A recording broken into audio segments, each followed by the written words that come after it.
부동산 뉴스 알려주는 남자 2021년 10월 첫째 주 시작하겠습니다. 네, 금주의 원픽 기사로는요. 매일경제 9월 25일자 기사를 가지고 왔습니다. 연이어서 이제 대출 관련해서 몇 가지 기사를 가지고 왔는데요. 국민은행 집단담보대출 축소, 네, 입주 예정자 날벼락. 네, 보시면 이제 그 국민은행이 9월 25일 이미 지났죠. 네, 집단담보대출 한도를 축소한다고 발표했습니다. 입주 한두 달 앞둔 실수요자 자금 어디서 구하나 하고 발동동 타 은행권으로 이어질 수도 이렇게 나왔죠. 네, 국민은행 집단대출 한도 축소 조금 내용 알아보겠습니다. 자금 대출 산정 기준을 현행은 감정가액 혹은 KB 시세 가액으로 하는데요. 이제 9월 19일 이후는 분양가격, KB 시세, 감정가액 중 최저금액으로 잔금 대출 기준을 더 낮추겠다는 겁니다. 그리고 분양가 5억에서 시세 10억, 주택 가능 대출액은 최대 4억에서 최대 2억으로 LTV 분양가 대비 40%로 더 줄인다고 하고요. 분양가 7억, 시세 14억, 주택 가능 대능에는 2억 8천 정도로 전 대비 50%까지 줄어들 축소라고 합니다. 네, 마찬가지로 대출 관련한 기사 연이어서 가지고 왔는데요. 한국경제에 나온 9월 27일자 기사입니다. 5대 은행 가계대출 알짜 상품 대거 사라져. 네, 국민, 신한, 그리고 하나, 우리, 농협은행 등 5개 은행에서 중단됐거나 중단 예정인 가계대출 상품은 총 22개라고 합니다. 1%에 달했던 우대 금리도 넉 달째 0.3%포인트대로 떨어졌다고 합니다. 네, 마찬가지입니다. 주택담보대출 막히자 적격대출의 목매는 2030. 네, 그 대출 관련한 이제 기사들 몇 가지 가지고 왔는데 적격대출은 또 뭘까 요즘 또 궁금하셔서 문의하시는 분들 많아서 말씀드리는데요.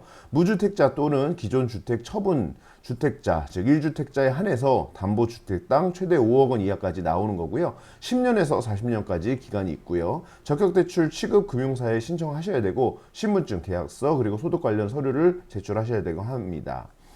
연간 이제 전격 대출 잔액이 지금 계속 줄어들고 있어요. 그래서 9억 원 이하 주택만 해당하는 주택금융공사 정책 상품이라고 하고요. 최장 40년까지 고정금리로 대출을 받을 수 있고 시중은행보다 한도가 많다는 장점이 있으니까 필요하신 분들 꼭 알아보셨으면 좋겠습니다. 다음은 한국경제 9월 27일자 기사입니다. 영끌 빚투 잡으러 무차별 규제, 고신용자도 대출 난민 신세.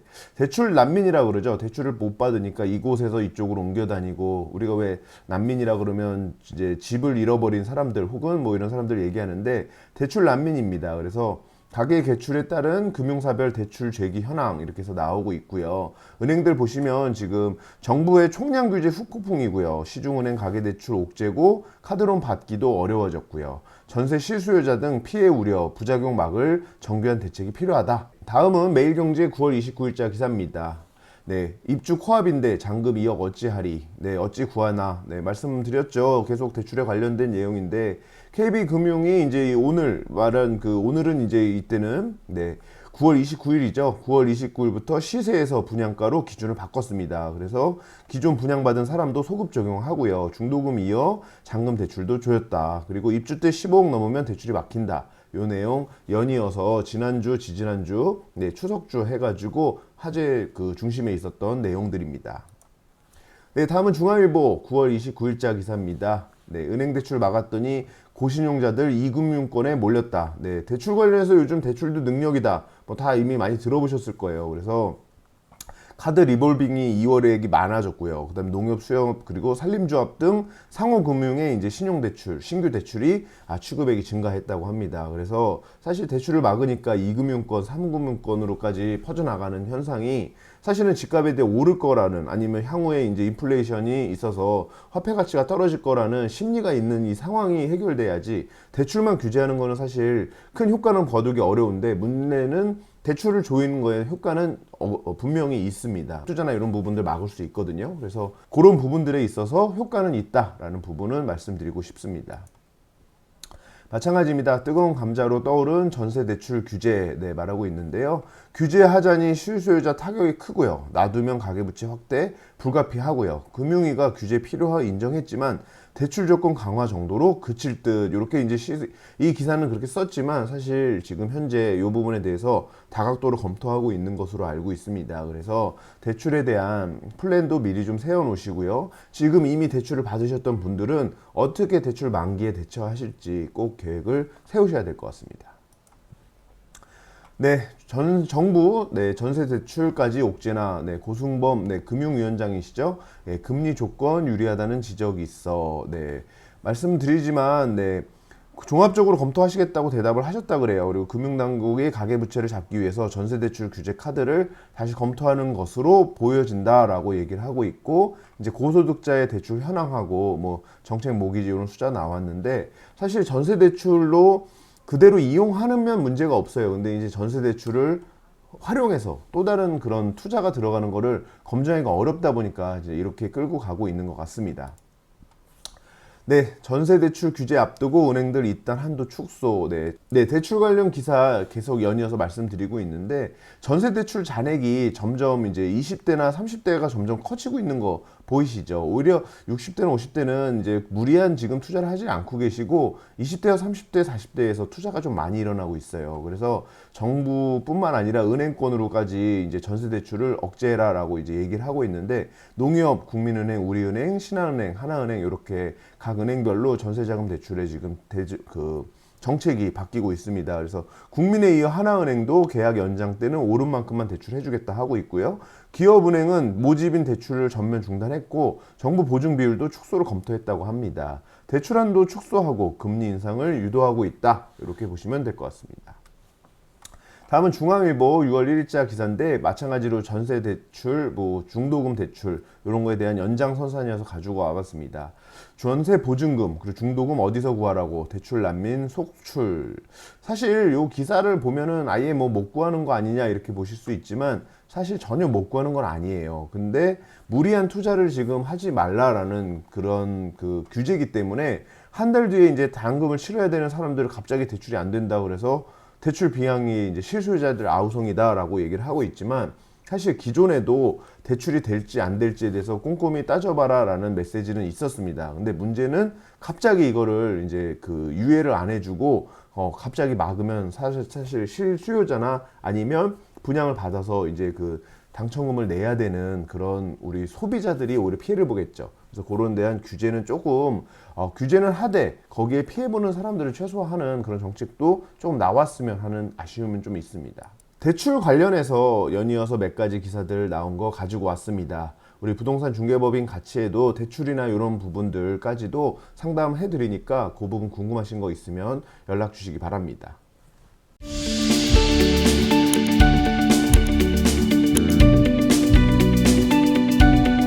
그러면 이제 2주간의 추석 연휴까지 해서 기간 동안에 토픽이 있었던 기사들 한번 내용들 차근차근 짚어보겠습니다.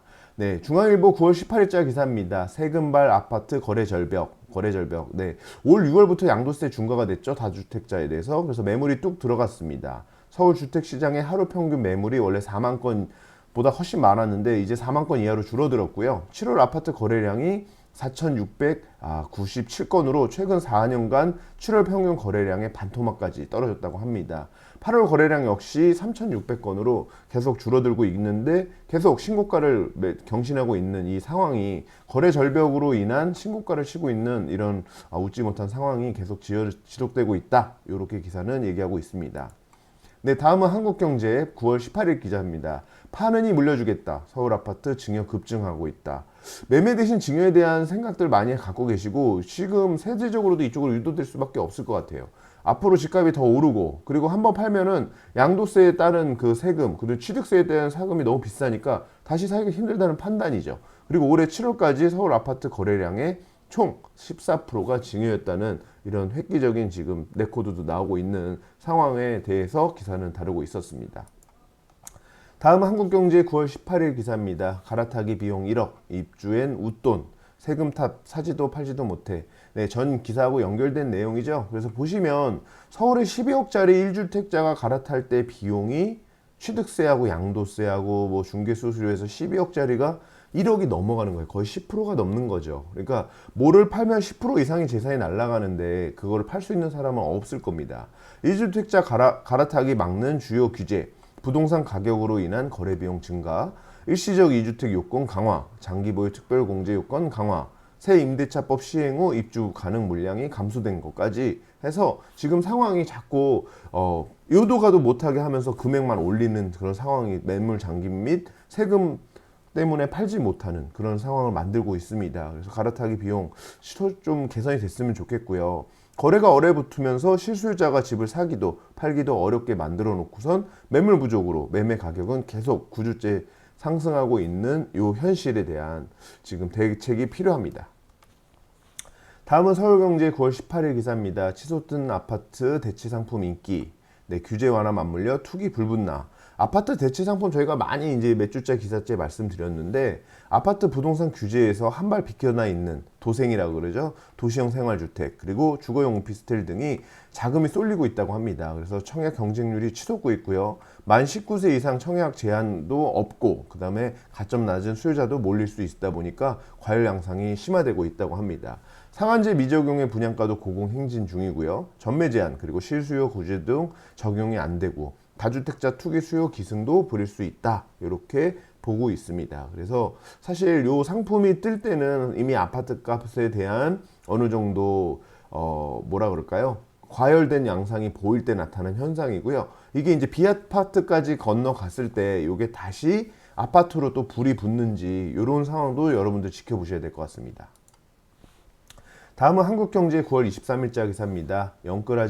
영끌하자니 찝찝하고 안 사자니 불안하고 서울 아파트 매물 잠김 청약 아파텔로 눈 돌려라. 아까 말씀드린 방금 그 기사랑 좀 연결되죠. 그래서 아파트 수급이 불균형 상태로 거래 절벽 속에 계속 신고가를 나타내니까 오히려 청약이나 이런 상태로 눈을 좀 돌려봐라 라는 얘기고요. 아파트를 또 이렇게 좀 한번 검토해봐라 라고 하는데 저는 그거는 이제 개인적인 판단을 하셔야 될 것 같아요. 그리고 8월에 매수 이제 우위 지수는 127.5로 여지껏 계속 매물 잠김 현상과 신고가 행렬을 지속하고 있다. 이 부분까지 눈여겨보셨으면 좋겠습니다. 다음은 중앙일보 9월 27일자 기사입니다.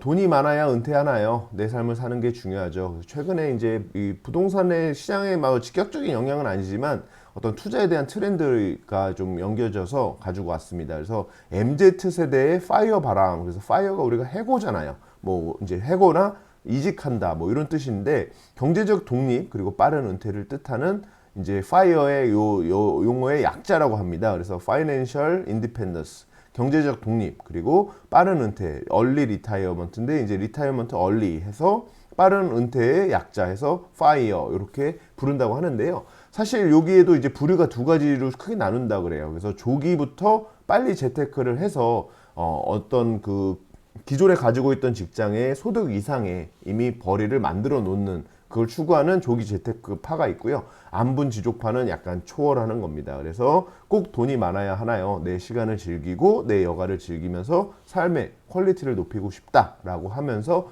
그 다음에 재테크도 추구하는 그런 안분지족파도 있다고 합니다. 그래서 눈여겨보시고요. 본인은 어떤 파에 속하시는지 한번 또 따져보시는 것도 좋을 것 같습니다. 다음은 매일경제 9월 23일자 기사입니다. 3.3제곱미터당 4억. 네, 재건축 아파트보다 몸값 비싼 단지 내 상가. 단지 내 상가에 대해서 최근에 문의 많이 들어오고 계세요. 그리고 이제 뭐 저희 대치동에도 재건축을 앞두고 있는 상가에 그런 단지 내 상가를 사면 어떻게 되냐라고 얘기하는데 장점이 분명히 있습니다. 주택수가 안 잡힙니다. 그리고 세액 부담이 확 줄어들고요. 주택이 아니다 보니까 양도세에 대해서 이제 시간이 지나면 과중을 받는 다주택자 과중이 없겠죠. 그래서 그게 부담이 없고요. 아파트 입주권 받는 사례도 나오다 보니까 시세 차익을 노린 투자 수요들이 몰리고 있다고 하고요. 대지 지분하고 조합 정관 등을 확인하시는 것은 사실 쉽지가 않아요. 근데 그것들도 미리 알아보셔야 투자의 방향에 정말 그 결실을 맺으실 수 있다. 이렇게 기사는 나타내고 있습니다. 다음은 9월 23일자 매일경제 기사입니다. 오피스텔 과열, 네, 묻지마 투자 경고음. 네, 사실 요거에 대해서 이번 그 두 주간 두 가지 논조가 있었어요. 그런 쪽도 한번 검토해봐라라는 기사하고 이제 조심해야 된다는 기사가 있는데 투자의 판단에 있어서 항상 두 가지 시나리오를 계산을 하셔야 되고요. 그거에 따른 어떤 그 여파가 올지 리스크에 대한 부분을 충분히 검토하셔야 되는 건 정말 당연한 것 같아요. 그래서 오피스텔에서도 옥석을 가릴 수 있는 정말 똘똘한 오피스텔은 투자를 하실 수 있는 게 맞지만 무리하게 해서 괜히 주택수에 잡힌다든지 그리고 청약을 받으시는 분들의 어떤 그런 목적을 가지시고 투자를 하시는 그런 것들은 괜찮은데 일정 면적 이상은 또 저희가 안 된다고 그랬죠. 그래서 그런 부분들에 대한 검토도 충분히 하시려면 사실 투자 그렇게 쉽게 하시기는 어렵습니다. 규제 풍선 효과인데요. 아파트 부동산 규제 강화로 틈새 상품인 오피스텔, 도생, 생숙 등으로 투기 수요가 몰리고 있다. 그리고 전문가들은 입지나 대출, 세금 등 꼼꼼히 따져야 된다고 말하고 있고요. 주택 공급수 늘면은 거품이 빠질 수도 있으니까 어떤 그 장기적인 매도 계획까지 세우고 들어가라 라고 이렇게 얘기하고 있었습니다. 다음은 9월 23일자 매일경제 기사입니다. 매물 자치 감추자, 매물 자치 감추자 시세 조작도 기승을 부린다 이렇게 해서 정보 비대칭 악용 사례에 대해서 뭐 이렇게 얘기를 했는데요. 사실은 이게 이제 예전엔 토지에 이런 게 많았는데 지금은 빌라나 이런 곳에도 그런 게 있다라는 논조였고요. 박합수 저희 KB금융 전문 의원님이시죠. 각종 규제로 거래되는 매물이 급감하면서 빌라 시장에서도 부르는 게 값이 된다. 근데 이게 정보의 비대칭성이다 보니까 부동산 정보가 다양한 경로로 노출을 할 수 있고 찾아볼 수 있다는 거죠. 그래서 거래 전에 주변 시세를 충분히 숙지하셔야 된다라고 이렇게 얘기를 하고 있죠. 그래서 이런 부분들도 꼭 눈여겨보셨으면 좋겠습니다. 다음은 중앙일보 9월 23일자 기사입니다. 공공임대 11만 가구 공급한다더니 올 상반기 목표 반도 못 채웠다. 아파트 전세값이 얼마나 올랐나 이거 얘기하면서 이제 물량이 늘린다고 했는데 반도 못 채우고 늘리지 못했다 이렇게 얘기하고 있는데요. 지난해 발표했던 11, 12, 19 전세 대책의 올 상반기 실적이 당초 계획의 절반의 수준도 못 미친다라고 이렇게 기사는 말하고 있습니다. 그래서 전세값이 지금 최근에 얼마나 올랐는지 이렇게 나오고 있는데요. 사실 이게 물량이 공급되는 것은 시간이 많이 걸리는 부분이 있기 때문입니다. 그래서 이게 이 임대를 계획을 하고 이런 것들은 이제서야 계획을 하면 시장에 공급되는 건 최소한 2년에서 3년 걸리겠죠. 그러니까 사실은 어떻게 보면 조금 뒤처진 대응 방법을 가지고 문제를 해결해야겠다라고 얘기하는 건 아니냐라는 논조도 꼭 눈여겨서 생각해 보셨으면 좋겠습니다. 다음은 매일경제 9월 29일자 기사입니다. 거품 빠져도 버텨줄 곳은 대지 지분이 넓고 꾸준히 오르는 단지다라고 이렇게 얘기하고 있죠. 네, 고종환 원장님 살집팔집 연구소죠. 내년 부동산 시장의 키워드도 공급 부족과 수급 불균형이다. 그래서 금리 상승발 매수 심리 위축은 있겠지만 집값 조정 가능성 염두에 두고 미래 가치를 필요한 곳에 투자를 해야 낭패를 안 본다라고 이렇게 말씀하고 계십니다. 그래서 무리한 투자는 문제가 있다라고 요즘 이제 돌아서신 그런 부분에 있어서 하이라이트를 하고 계신 부분은 저는 맞게 시장을 보고 계신 것 같다. 그리고 하이라이트 하고 무리한 투자에 대해서 이제 경고를 메시지를 던지는 우리 고종환 원장님의 그런 시각, 인사이트도 여러분들 꼭 그 중요하게 생각해 보셨으면 좋겠습니다. 다음은 중앙일보 9월 24일자 기사입니다. 임대차법 1년 서울 전셋값 1억 3천만 원이 뛰었다 평균적으로. 그래서 뭐 여기 이렇게 탑 10 그다음에 많이 오른 곳 이렇게 나오는데요. 사실 서울 아파트 전체 평균 시세는 전세는 6억 2,400만 원이라고 합니다. 그래서 임대차법 시행 직전인 지난해 7월에 4억 8천보다 많이 올랐죠. 지금 전세가 뭐 1년 동안 엄청나게 오른 거 여러분들 아시죠? 그리고 27.7%가 상승했다고 그러고요. 전세 신규 계약 보증금과 갱신 계약 보증 간의 격차가 벌어지는 이게 더 문제죠. 그래서 다중 가격, 삼중 가격 뭐 많은 현상도 심화되고 있다. 여기까지 눈여겨보시면 좋겠습니다. 다음은 매일경제 9월 24일자 기사입니다. 원룸 오피스텔 찬밥 신세 평형 클수록 더 오른다.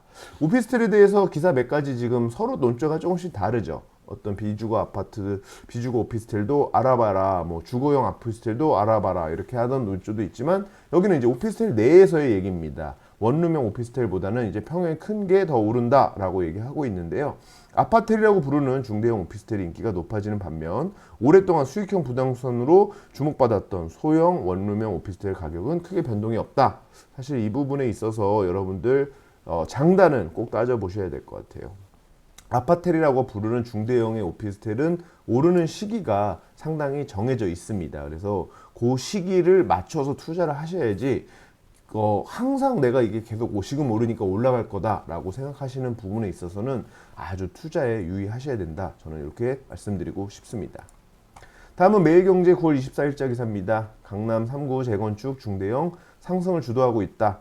서울과 수도권 모두 매물 부족에도 아파트값 상승세 이어가고 있고요. 올해 하반기에도 상승이 이어지는 거 아니냐라는 우려 섞인 전망도 나왔다고 합니다.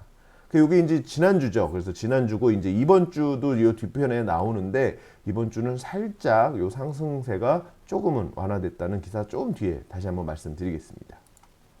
네, 9월 24일자 한국경제 기사입니다. 올해도 여전히 2030 패닉바잉. 서울 아파트 10채 중 4채를 샀다.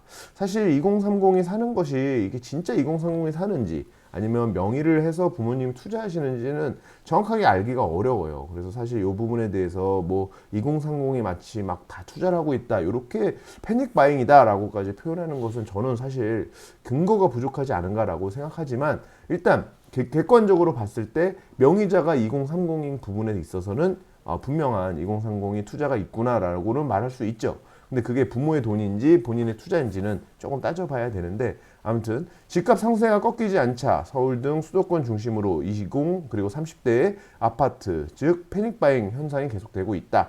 30대 이하가 40대를 제치고 큰 손으로 부상하고 있다라고 얘기하는데 말씀드렸죠. 이게 과연 진정한 그 자본은 어느 돈 누구의 돈인지 그 부분에 대한 객관적인 데이터 구하기 어렵다 이렇게 말씀드리고 싶습니다. 매일경제 9월 24일자 기사입니다. 매매 아니고 전세값 3.3제곱미터당 1억 3,264만 원. 전세값이요?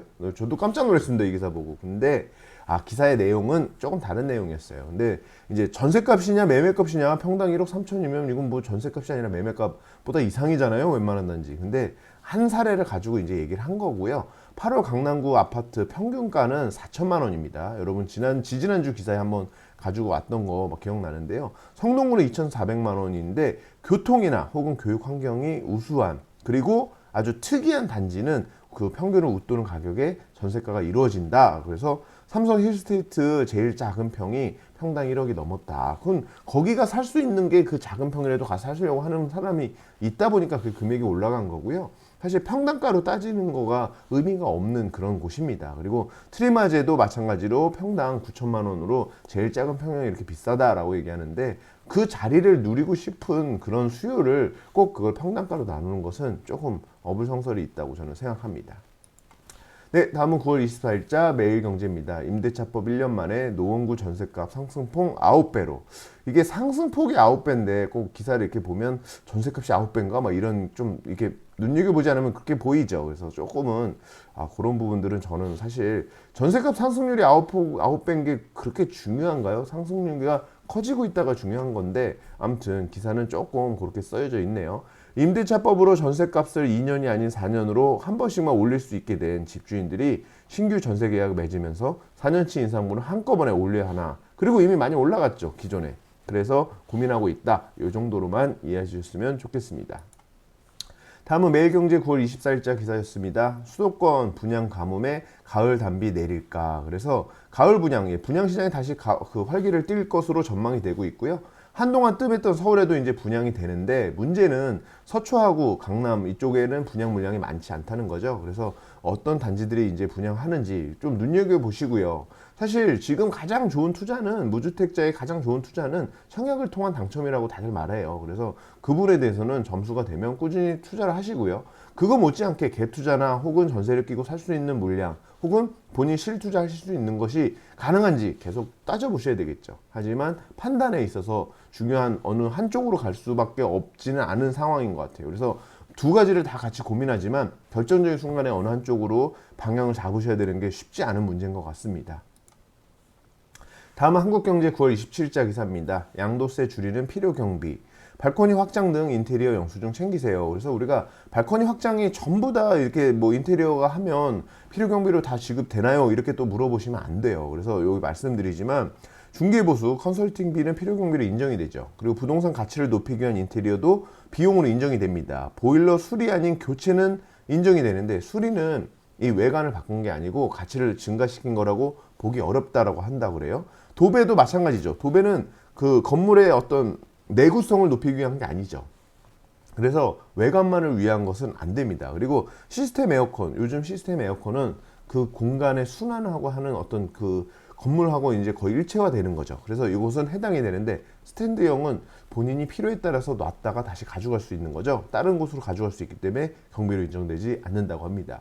그 다음에 증빙 서류 강조의 필수이시고 현금 영수증 등은 꼭 챙기셔야 된다. 그래서 이렇게 증빙을 했을 때와 아닐 때의 차이점, 이런 것들 비교해서 한번 몇 천만 원 이상 차이가 나죠. 그래서 그런 것도 눈여겨보셨으면 좋겠습니다. 다음은 한국경제 9월 27일자 기사입니다. 진척 빠른 소규모 정비 사업에 대형 건설사가 속속 참여했다. 소규모 정비 사업, 재개발, 재건축 사업보다 조합원이 적은 데다가 절차도 간소하죠. 그러니까 속도가 빠르니까 세집 마련 시기를 앞당기고 금융 비용도 줄일 수 있는 장점이 있다. 이렇게 이해하시면 될 것 같습니다. 다음은 아주경제 9월 28일자 기사입니다. 서울 지역 생애 첫 부동산 구입 비율 갈수록 증가하고 있다. 사실 이 기사는 저도 좀 의외였어요. 그래서 생애 첫 부동산 매수자가 계속 증가하고 있는 게 올 1월부터 지난달까지 오히려 계속 증가하고 있답니다. 그래서 2년 전부터 꾸준히 증가하고 있다. 그러니까 오히려 전체 그 구매한 사람 중에서 처음 부동산 구입한 사람이 얼마인지는 모르겠지만 계속 처음 최초로 여지껏 그러니까 아파트 투자 안 해도 돼 했던 사람들이 여지껏 집을 안 사고 전세 살던 사람들이 매수로 계속 들어오는 그 숫자가 늘고 있다고 보셔도 될 것 같아요. 그래서 생애 첫 주택 구입이면 사실 젊은 층이 유입되는 것도 있고 여지껏 안 샀던 분이 사는 것도 있고 두 가지가 있겠죠. 그래서 그 두 가지를 어떤 비율인지는 아직 정확하게 모르겠어요. 하지만 생애 첫 집합 건물을 구입하는 사람들의 숫자가 꾸준히 늘고 있다는 것은 오히려 다주택자나 이미 주택을 갖고 있는 사람들은 팔기 어려운 현실을 나타내는 그런 또 데이터가 되겠죠. 그렇게 보시면 될 것 같습니다. 다음은 한국일보 9월 29일자 기사입니다. 서울 빌라 중위 가격이 3.3제곱미터당 2천만 원을 넘어섰다고 하고요. 4년 전 아파트 값도 넘어섰네요. 그래서 사실 이제는 서울 아파트 매매 가격이 급등하면서 실수요자의 눈은 빌라로 향하고 있고요. 서울시 민간 재개발 활성화하고 겹쳐서 올해 빌라 거래량도 아파트 거래량을 추월했다는 거, 이미 기사로 빌라나 이쪽으로 많이 투자가 되고 있다. 이미 기사로 몇 번 말씀드렸습니다.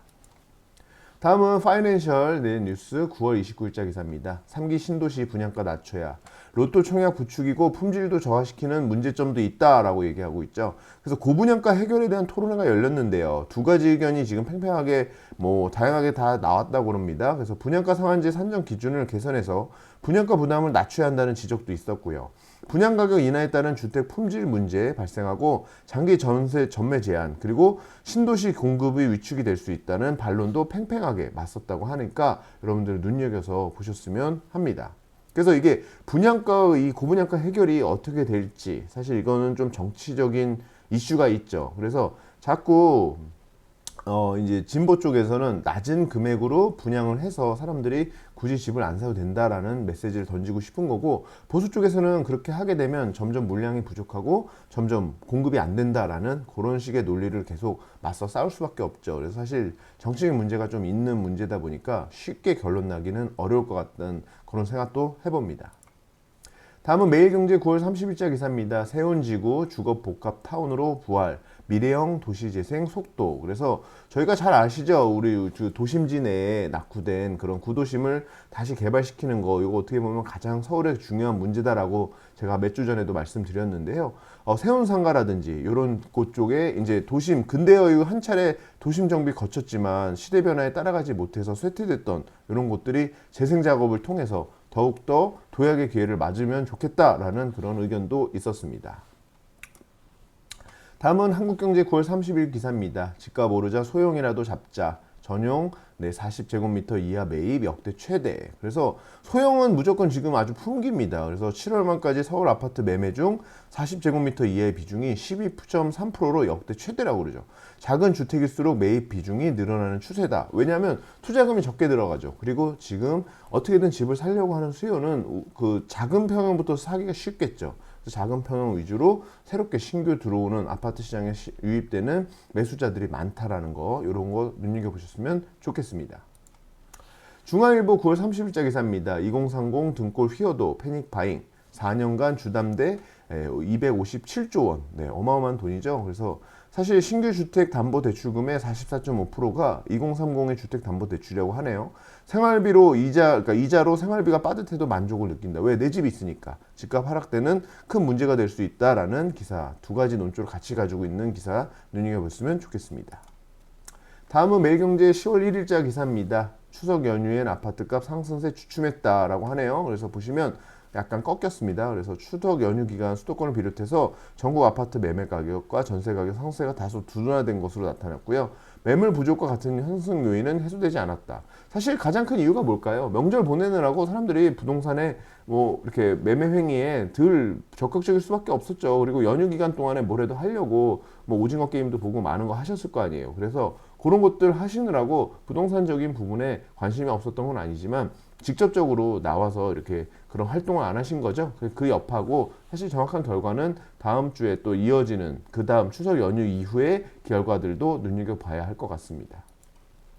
다음은 10월 1일자 매일경제 기사입니다. 연휴에 집값 숨고르기, 수도권 상승폭 줄어. 네, 연결된 기사죠. 그래서 수도권 아파트 매매 가격이 0.34%로 한 2주 전인가 0.4%까지 갔을 거예요. 그래서 그게 내려온 거고요. 서울도 0.19%로 이제 2점대 막 이렇게 올라가던 게 네, 0.19%로 줄어들었죠. 그래서 추석 연휴 전보다 상승폭이 다소 둔화됐다. 이렇게까지만 이해하시면 될 것 같습니다.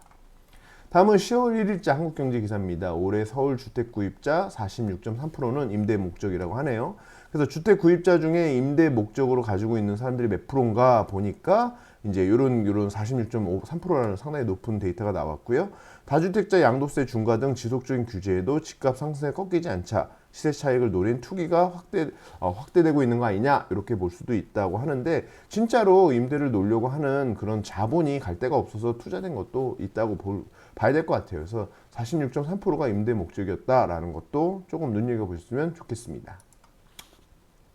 다음은 한국경제 10월 1일자 기사입니다. 가을 분양 성수기 이달 전국에서 6만 5천 가구 쏟아진다. 이렇게 해서 그런 곳에서 쏟아지는 거 좀 보여드리고 있고요.